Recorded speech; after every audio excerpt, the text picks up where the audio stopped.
अस्सलाम वालेकुम व्यूअर्स, क्या हाल है, कैसे हैं आप? ठीक हैं, मुझे उम्मीद है आप सब ठीक ठाक होंगे। अच्छा जी, हम पहले अभी लास्ट हमारा जो था लेक्चर ख़त्म हुआ था बाल की खसूसियात पर। अब हम अपना न्यू लेक्चर आगे स्टार्ट करने लगे हैं। इस बुक का जो है ना लेक्चर आप गौर से सुने, आपको बहुत अच्छी समझ आएगी। आज हम पोरोसिटी पे बात करने लगे। पोरोसिटी क्या होती है इसके बारे में अब हम आज डिस्कस करेंगे कि बालों की पोरोसिटी हमें कैसे पता चलेगी और होती क्या है। इसका इन्हसार इस बात पर होता है कि बाल किस हद तक नमी को अब्जॉर्ब करता है। जो बाल पोरस होता है वो जल्द रिज़ल्ट दे देता है बनिस्बत लेस पोरस बाल के। अच्छा जी, ये यहाँ डेफिनेशन तो हमें समझ आ गई है, लेकिन हमें ये चीज़ें कैसे पता चलेंगी कि हमारा लो पोरोसिटी है और हाई पोरोसिटी है बालों की। जो है हाई पोरोसिटी क्या होती है? हाई पोरोसिटी ये होती है कि हमारे बाल के जो क्यूटिकल्स हैं ना वो बिल्कुल इस तरह, जैसे देखें ना, आपको तस्वीर में भी नज़र आ रहे होंगे, ओपन हो चुके होते हैं। तो जो जिसकी पोरोसिटी इतनी नहीं होती, लो पोरोसिटी होती है, उसके क्यूटिकल्स बिल्कुल क्लोज होते हैं, उनके अंदर पानी इतनी जल्दी नहीं जाता।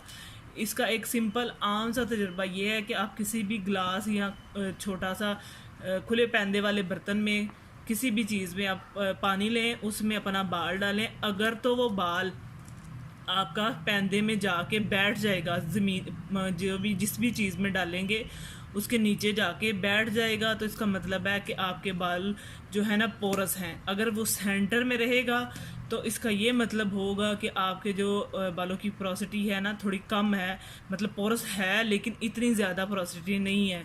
और अगर आपका बाल पानी की सतह के ऊपर तैरेगा, ऊपर रहेगा, नीचे नहीं बैठेगा, ना सेंटर में जाएगा, तो इसके मतलब है कि आपके बाल बिल्कुल हेल्दी हैं, उनमें किसी किस्म की कोई पोरोसिटी का मसला नहीं है। अच्छा जी, इसके बाद हमारा दूसरा टॉपिक आ जाता है इलास्टिकसिटी। इलास्टिकसिटी का मतलब होता है लचकदार चीज़, यानी लचक वाली चीज़, जिसे मतलब जिसमें लचक हो, वो होती है इलास्टिकसिटी। ये हमें बाल दिखाए गए हैं, ये हमारा नॉर्मल लेंथ का बाल है, ये हमने बाल खींचा है तो ये खींच के इतनी उसकी जो है ना लंबाई बड़ी है, जैसे ही हमने बाल छोड़ा है वो फिर वापस अपनी लेंथ पे आ गया। ये होती है हमारी इलास्टिसिटी। हम इस चीज़ को आगे डिस्कस करेंगे कि ये खींच से कब है और किस तरह खींच के हमें ये पता चलता है कि हमारा बाल किस तरह का है, इसमें कितनी इलास्टिसिटी है। अच्छा जी, बाल की लचक का अंदाज़ा इस बात से लगाया जाता है जब उसको दोनों हाथों की उंगलियों के दरमियान पकड़कर खींचा जाए और एक हद तक खींचने के बाद उसको छोड़ा जाए। जो मैंने आपको पहले डायग्राम में चीज़ बताई है वही चीज़ यहाँ पे बता रही है कि एक हद तक खींचने के बाद जब उसको छोड़ा जाए तो वो वापस अपनी असली हालत में आ जाए, तो वो वापस अपनी असली हालत या साइज़ में आ जाए।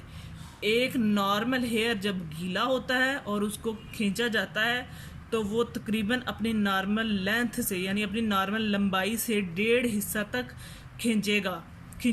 खुश्क बाल ज़्यादा इलास्टिक नहीं होता। अब आपको यहाँ पे ये बात समझ में आ गई है कि किस सूरत में बाल को जो है ना खींचना चाहिए जिसमें उसकी इलास्टिसिटी का हमें आसानी से पता चल जाता है। अगर हम खुश्क बाल को खींचेंगे तो वो ज़्यादा इलास्टिक नहीं होगा, वो खींचेगा लेकिन थोड़ा सा खींचने के बाद वो टूट जाएगा। ड्राई हेयर अमूमन अपनी लेंथ से 20% तक खींचकर वापस अपनी असली हालत में लौट आएगा जब उसको खींचकर हम छोड़ देंगे। जब खुश्क बाल को हम खींचेंगे वो थोड़ा सा ही खींचेगा और वापस अपनी असली हालत में लौट आएगा, लेकिन अगर हम जो है गीला बाल खींचते हैं तो वो 1.5 गुना ज़्यादा खींचा जाता है। डेंसिटी, बालों की डेंसिटी क्या होती है कि बालों की अंदर जो है थिकनेस कितनी है, मतलब थिन है बाल आपका, मीडियम है या थिक है। बालों की डेंसिटी उसको कहते हैं कि बालों की जो तादाद के हिसाब से बात की जाए कि बालों की डेंसिटी क्या है। इसका मतलब ये है कि सर पर 1 स्क्वायर इंच, मतलब 1 इंच का सर का कोई भी आप हिस्सा लें उसमें कितने बाल हैं, उसको डेंसिटी के लिहाज से बालों को घना, दरमियाना या कम कहा जाता है। ये आपको डेंसिटी के लिहाज से, कुछ लोगों के बाल थिन होते हैं, जो पतले होते हैं, अगर हम एक स्क्वायर शेप इतनी सी लें उसमें कम अगर बाल है तो इसका मतलब ये है कि आपका बाल थिन है, उनकी डेंसिटी जो है थिन है। अगर आपके स्क्वायर शेप में मीडियम, मतलब थोड़े ज़्यादा इससे बाल आ रहे हैं तो इसका मतलब ये है कि बालों की तादाद या बालों की जो है डेंसिटी वो मीडियम है। और अगर उस स्क्वायर शेप में ज़्यादा घने बाल आपके आ रहे हैं तो इसका मतलब है आपके बालों की डेंसिटी थिक है। अब यहाँ पे वो आगे इसके बारे में बता रहे हैं। क्या आप जानते हैं हेयर कलर जब एक मुकम्मल लफ्ज़ के तौर पर लिखा जाता है, यानी एक तरह एक जो जुड़ा हुआ लफ्ज़ ये लिखा हुआ है, दोनों इकट्ठे लिखे हुए हैं, हेयर और कलर अलग-अलग नहीं बोल रहे, हम हेयर कलर इकट्ठा बोल रहे हैं।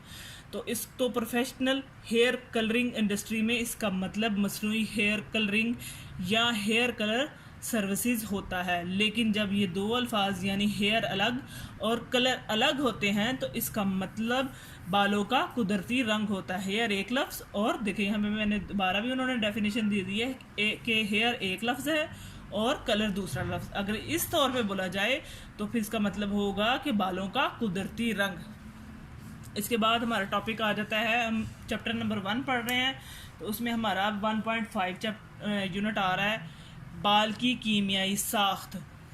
क्योंकि हम ये जो है सबक नंबर 1 पढ़ रहे हैं, उसका 1.5 यानी 5वां लेसन हम स्टार्ट कर चुके हैं, और इसमें भी आप बालों की कीमियाई साख्त हम पढ़ेंगे। और इसके अंदर जब ये कंप्लीट होगा तो इसमें इसके आंसर क्वेश्चन भी होंगे जो हम सारे साथ साथ मैं आपको सबको करवाऊंगी, और आपको मुझे यकीन है कि बहुत आसानी के साथ समझ आएंगे। जो भी मेरी इस वीडियो को देख रहे हैं वो इसे लाइक करें, सब्सक्राइब करें, शेयर करें और कमेंट करें, और नए आने वाले भी इसे सब्सक्राइब करें। आपको मज़ीद इन वीडियो से बहुत इन्फॉर्मेशन मिलेगी। अच्छा जी, पढ़ते हैं हम बाल की कीमियाई साख्त।